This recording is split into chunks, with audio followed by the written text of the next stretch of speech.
Programa O Poder da Palavra. O Poder da Palavra. Com a apresentação de Rodolfo Godoy.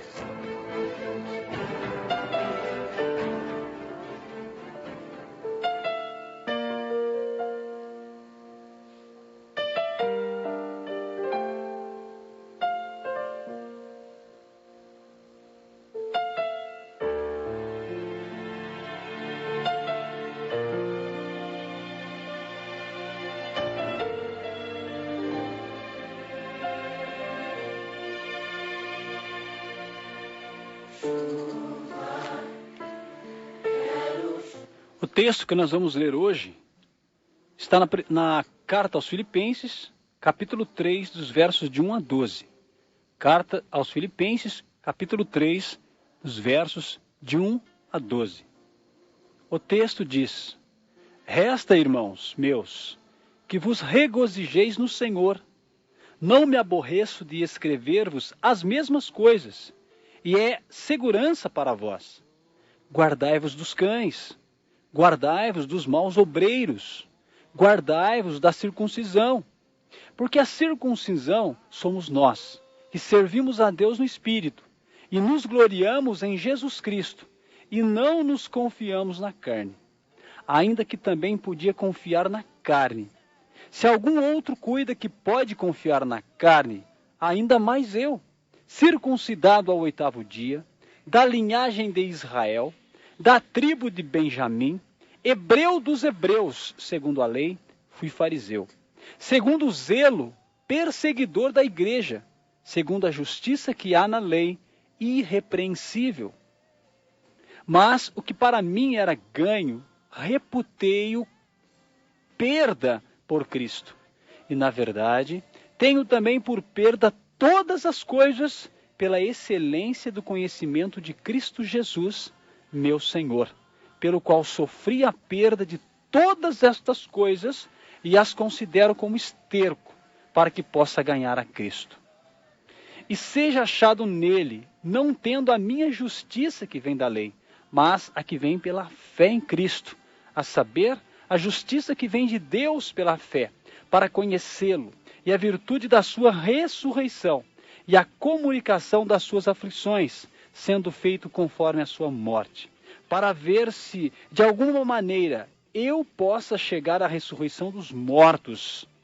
Não que já tenha alcançado ou que seja perfeito, mas prossigo para alcançar aquilo para o que fui também preso por Cristo Jesus. Carta aos Filipenses, capítulo 3, versos de 1 a 12.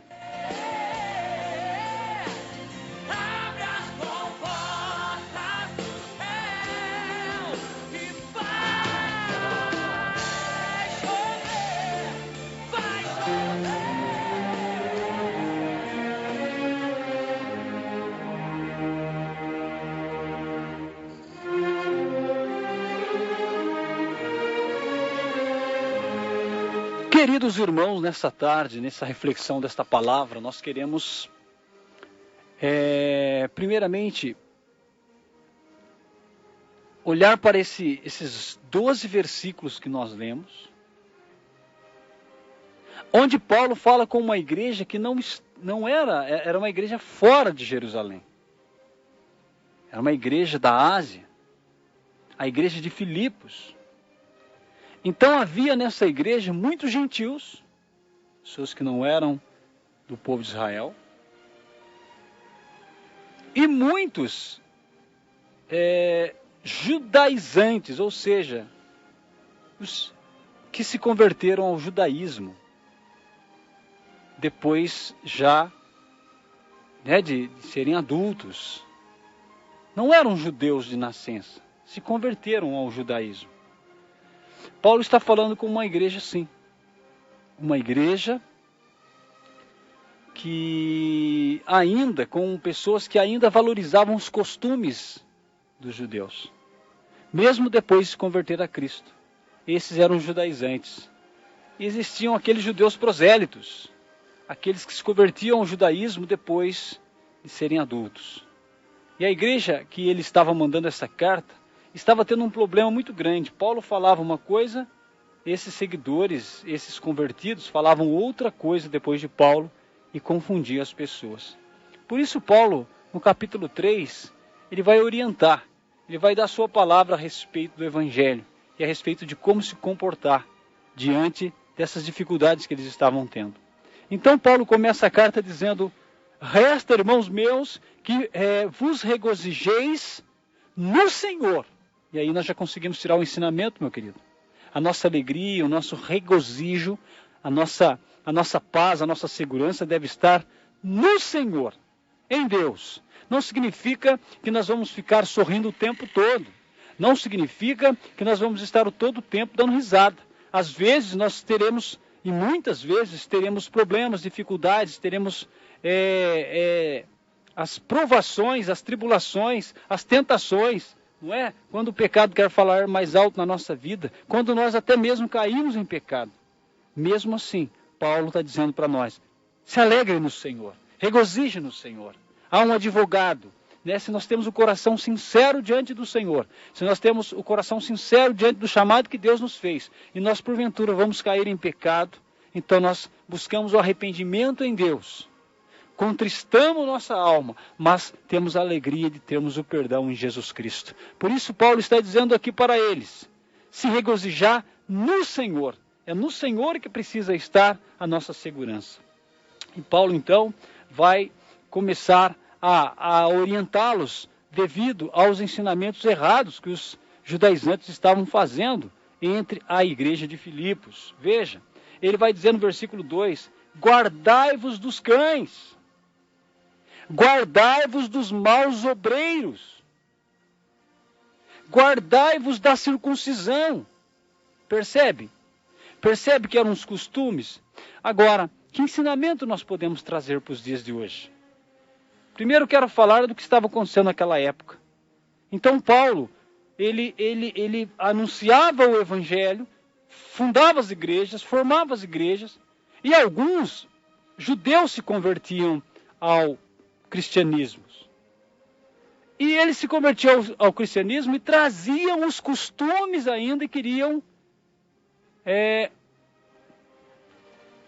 obrigar os convertidos daquela igreja que continuassem fazendo alguns ritos dos judeus. Por isso Paulo fala aqui: guardai-vos da circuncisão. Não há mais necessidade da circuncisão agora. Isso é um costume dos judeus. Quando a criança nascia no 8º dia, eles cortavam o prepúcio do órgão genital do menino.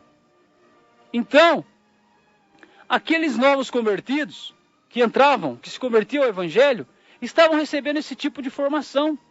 Estavam recebendo a formação de que era obrigado ainda a passar pela circuncisão, mesmo depois de adulto. E Paulo vai dizer que não. Isso é um rito do passado. Não há necessidade mais.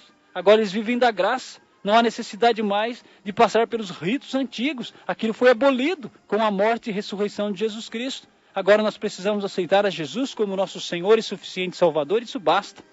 E como nós podemos aplicar isso na nossa vida? Nós precisamos observar se nós também não estamos trazendo para a nossa fé em Cristo ritos que não servem para nada.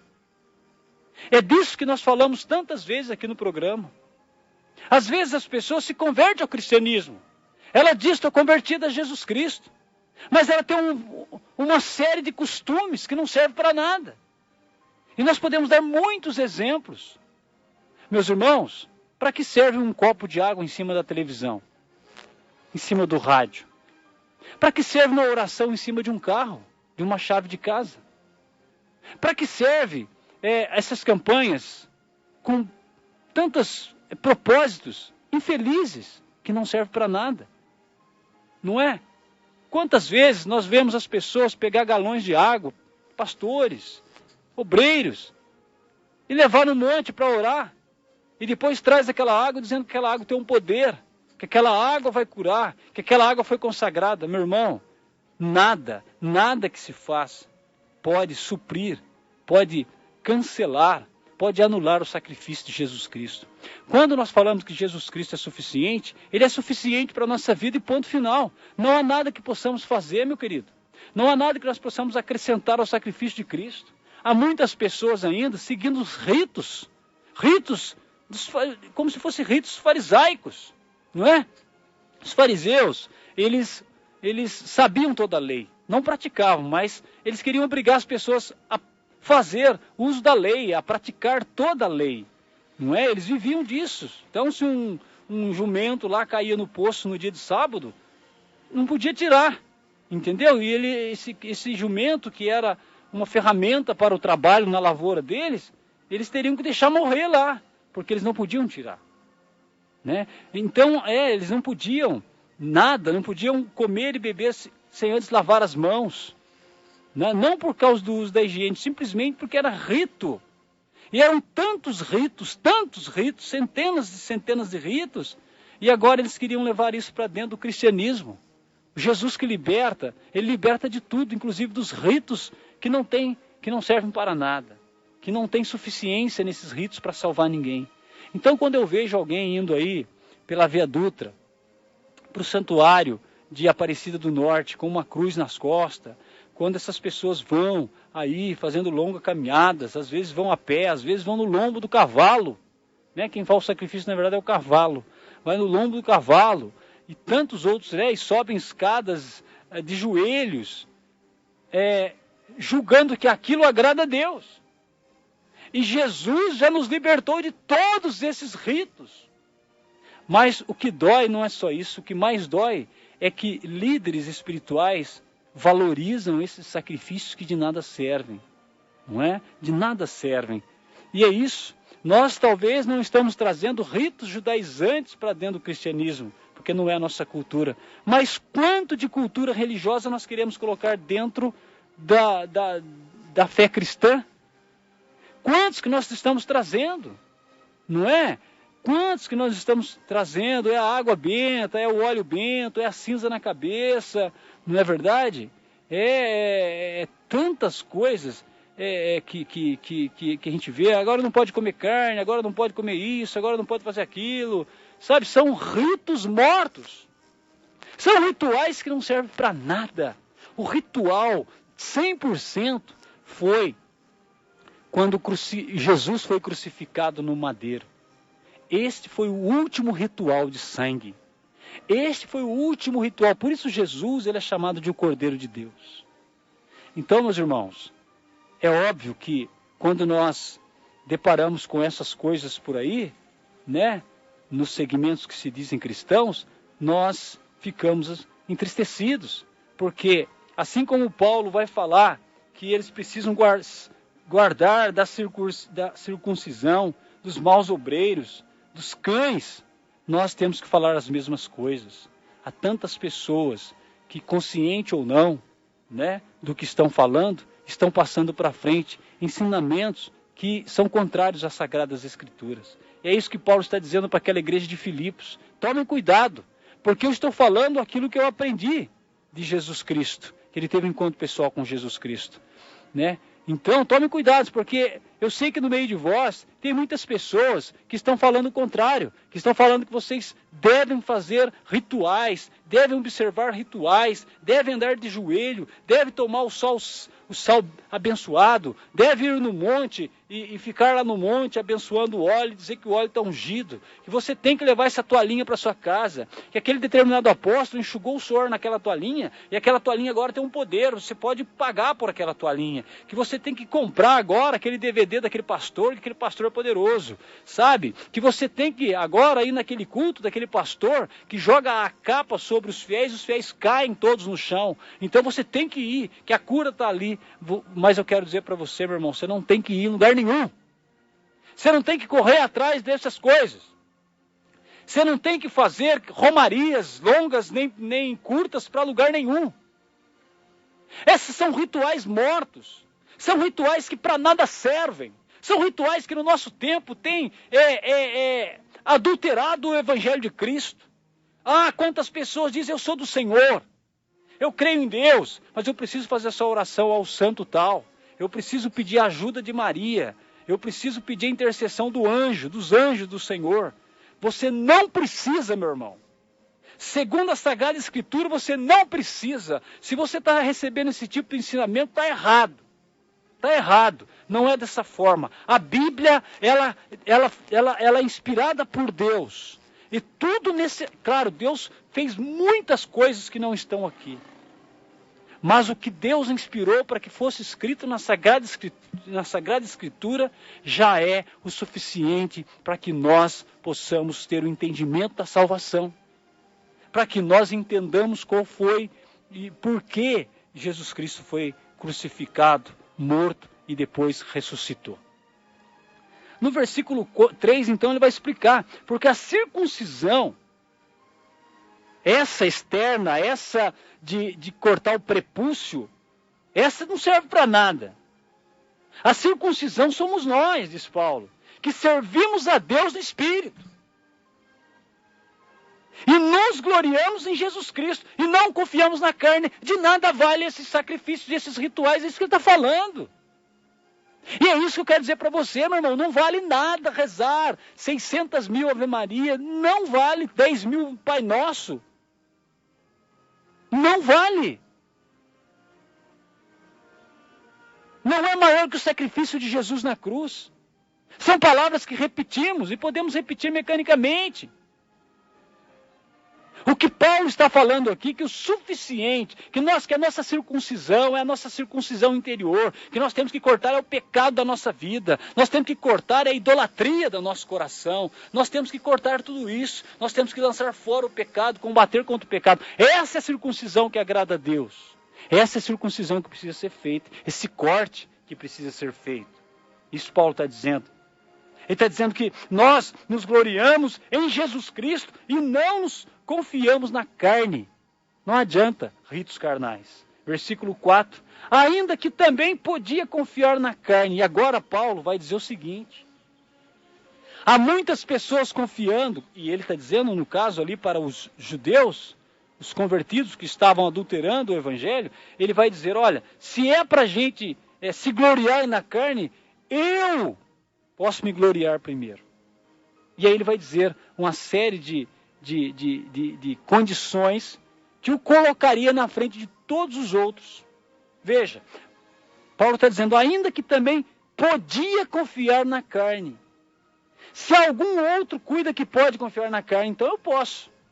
É isso que ele está dizendo, olha, ainda que também podia confiar na carne. Se algum outro cuida que pode confiar na carne, ainda mais eu. Se fosse o caso. E aí ele vai dizer, olha, eu fui circuncidado ao 8º dia. Eu não me converti depois de...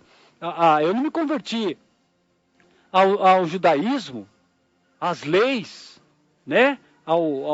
Às leis mosaicas, as leis que foram dadas a Moisés. Eu não me converti depois de 40, de 20, de 30 anos. Não, eu já nasci lá. Eu fui circuncidado ao 8º dia. Vocês aí que se converteram às leis, que servem às leis depois de velhos já, e estão batendo no peito e dizendo que agora os cristãos também devem fazer isso, não. Eu que fui circuncidado ao 8º dia, eu estou livre disso agora. É isso que ele está dizendo. Se alguém pode confiar na carne, ainda mais eu. Circuncidado ao 8º dia, versículo 5, da linhagem de Israel. Meu irmão, tinha uma promessa sobre Israel. Você lembra muito bem, quando Jacó lutou com o anjo, e ali Deus mudou o nome. Porque Jacó até então, era como o nome dele significava que ele era um enganador. Mas agora, Deus muda. E Deus coloca o nome dele Israel. E havia uma promessa sobre Israel, lembra? Havia promessas. Então, Paulo está dizendo, olha, além de ser circuncidado ao 8º dia, eu sou da linhagem de Israel. Existem promessas. E ele vai falar, olha, não só isso, eu sou da tribo de Benjamim. Hebreu dos hebreus. Segundo a lei, fui fariseu. Nós sabemos muito pouco sobre os fariseus. A gente acha que os fariseus são aqueles que perseguiam Jesus. Simplesmente. A nossa visão de fariseus, meus irmãos, é uma visão muito voltada para o Novo Testamento. Que questionavam Jesus, que viviam da lei. De fato, é isso que aconteceu no Novo Testamento. Mas no Antigo Testamento, nas perseguições ao povo de Deus, quando o povo de Deus era perseguido e as obras literárias destruídas, foram estes homens que tinham conhecimento, que guardavam o conhecimento das leis. Foram esses homens. Então Paulo, quando fala aqui que ele era fariseu, é que ele era um zeloso pela lei. Ele não era convertido ainda. E nós temos que entender isso. Quando ele cita, porque ele está dizendo para esses irmãos que isso tudo, no final ele vai dizer que isso tudo não vale nada. Mas no momento ele está dizendo o quê? Se for para a gente então comparar na lei, eu sou muito mais que vocês. Eu sou muito mais que vocês. Circuncidado ao 8º dia, da linhagem de Israel, da tribo de Benjamim, hebreus dos hebreus, e segundo a lei, fui fariseu. E versículo 6, olha que ele fala, segundo zelo, perseguidor da igreja. O que ele está dizendo aqui, meu irmão? Eu não persegui a igreja porque eu era um vândalo, porque eu era um violento. Eu tinha um motivo. Eu olhava para os cristãos antes de me converter e falava, isso está errado. Nós precisamos seguir a lei. E esses aí estão abolindo a lei. Então eu vou perseguir, porque eles estão tentando destruir a minha religião, a minha fé. Até que ele teve encontro com Deus. Mas antes ele era um zeloso. Ele perseguia a igreja por causa do zelo. Tamanho era a fidelidade dele à lei. Você entendeu, meu querido?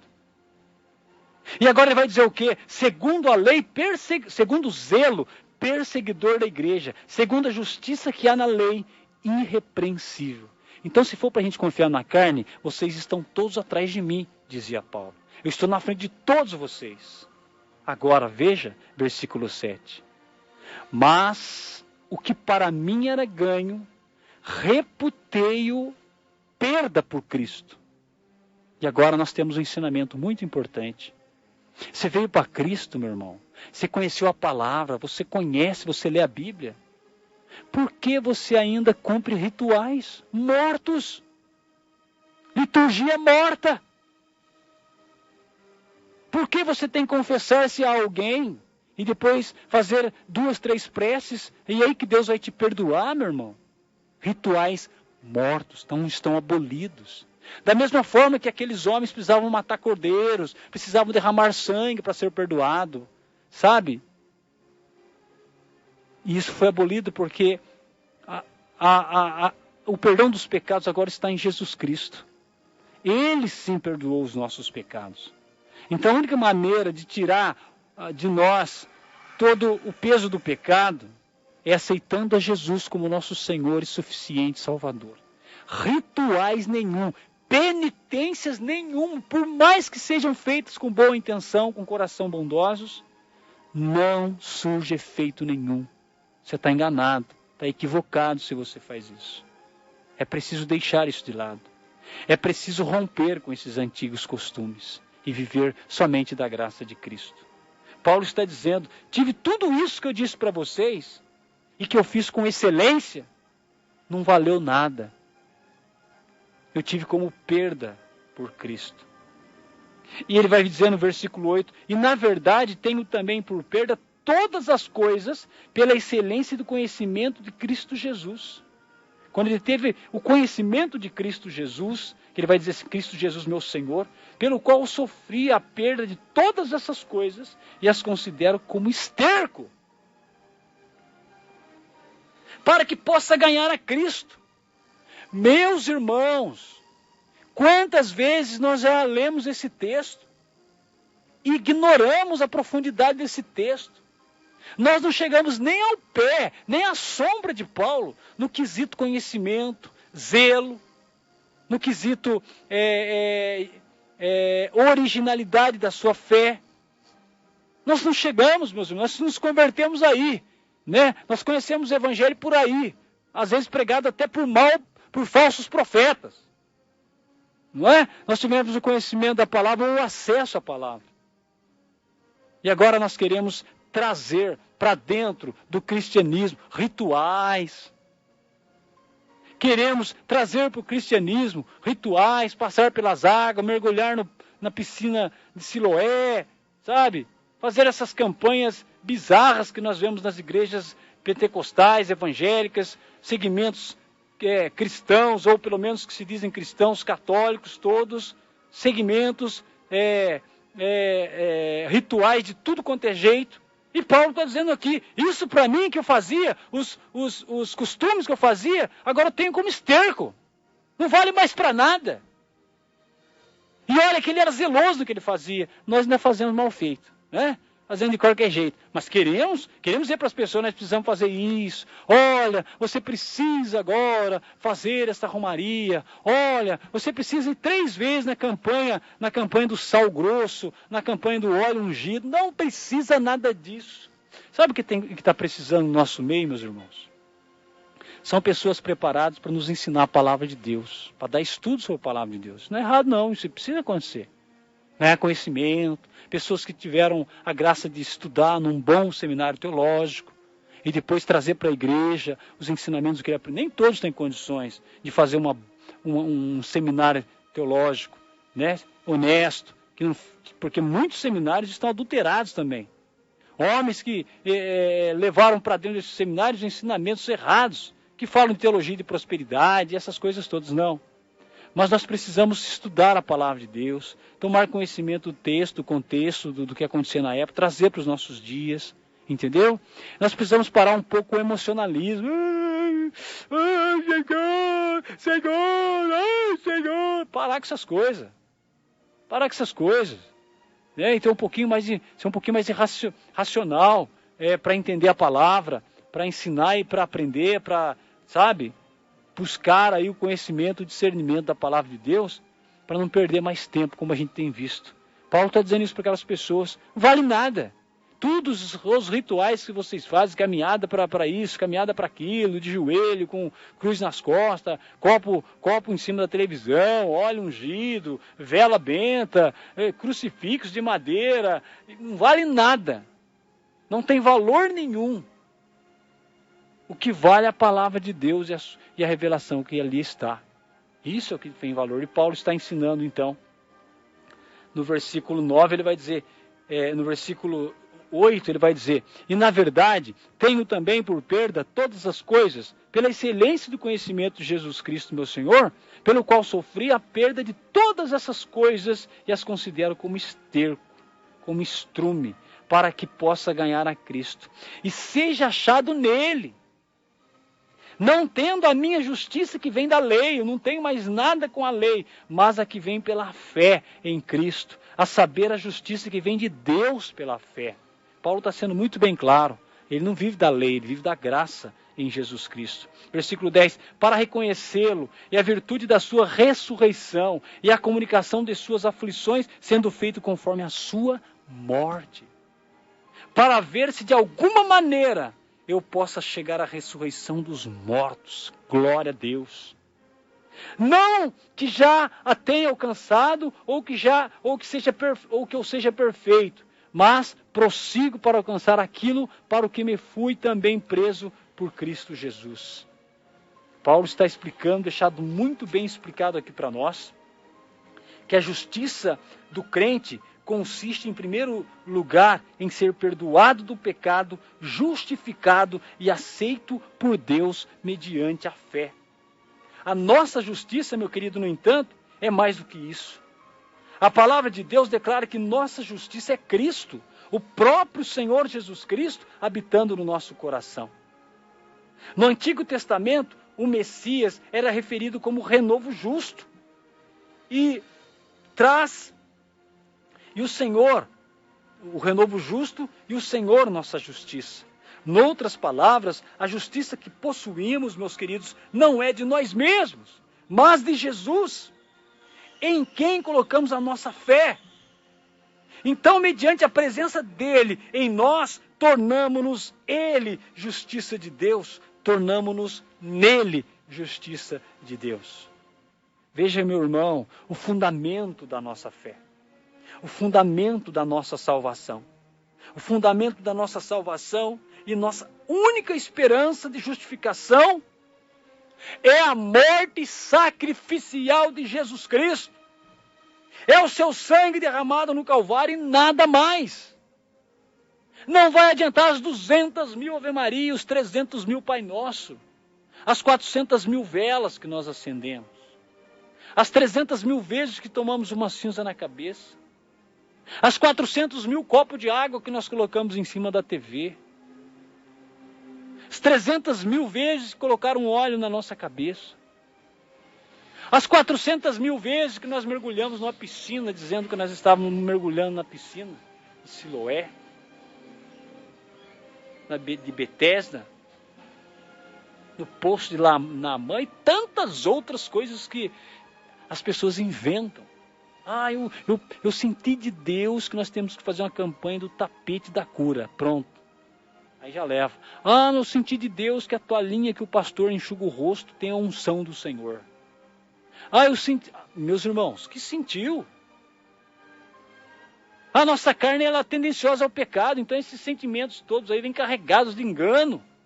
Por que você não fica só na palavra de Deus? Por que você não mete bronca na palavra de Deus aí, fica 2, 3 horas? Então, já que tem tempo para essas coisas que não tem respaldo bíblico, esquece essas coisas e vai na palavra de Deus. Vai estudar um bom livro, vai ler a Bíblia todo dia, vai pregar uma Bíblia que tem as explicações do rodapé aí, e esquece de ficar perdendo tempo com essas campanhas que nada tem a ver com a Bíblia e atrapalha a sua caminhada com Cristo. Paulo estava dizendo para aqueles irmãos, vocês estão perdendo tempo. Se vocês querem fazer os costumes dos judeus agora, na nova vida, vocês estão voltando à antiga vida. E é isso que eu digo, meus irmãos, quantas vezes nós estamos vendo isso no nosso meio. Pessoas trazendo rituais, liturgia morta para dentro da igreja. E depois reclamam, nada dá certo. Mas eu fiz a campanha de uma semana orando na igreja. Mas eu fiz o propósito de 3 dias de jejum. Eu não estou dizendo que você não deva fazer o jejum, que nem você não deva ir na igreja todos os dias. Mas achar que se você fazer um propósito de 3, 4, 5 dias e obrigar a Deus a fazer algo por você, Deus não tem que fazer nada por você. A respeito da salvação, que tinha que ser feito, o que tinha de se fazer já foi feito. Sabe essas campanhas que obriga Deus a fazer? Eu determino que Deus faça. Não determina nada. Quem somos nós para determinar alguma coisa para Deus? Quem somos nós para dizer, Deus, Senhor, tem que fazer? Deus não tem que fazer. Nós estamos achando que Deus tem que nos dar os bens agora, nos prover de bens. Não. Nós precisamos entender o que significa salvação. E ela foi nos dada de graça. Tem tanta gente com fé, muita fé mesmo, que dá até gosto de ver. Mas está a sua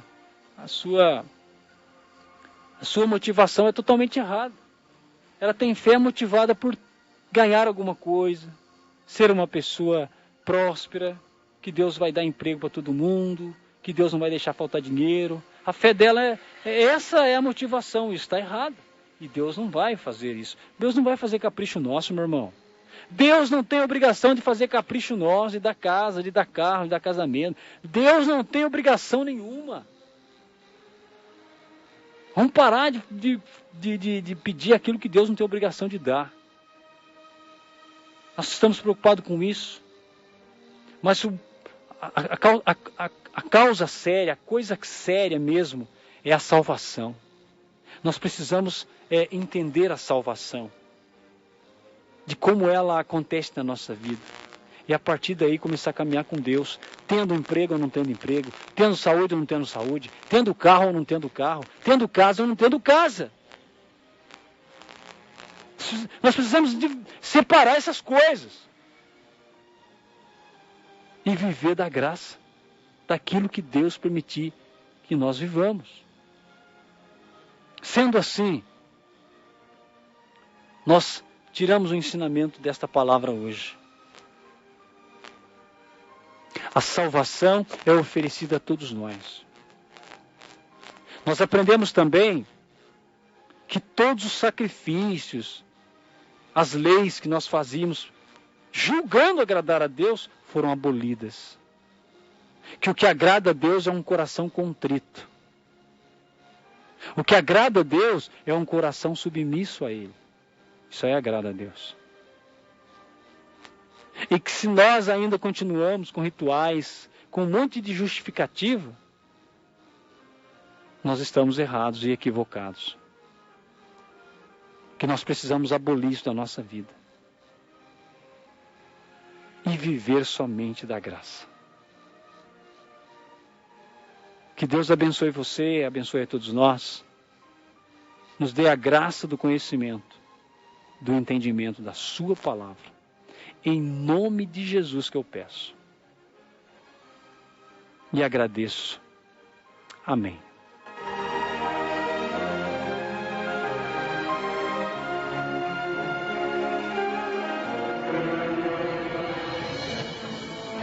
No ar, programa O Poder da Palavra. O Poder da Palavra. Com a apresentação de Rodolfo Godoy.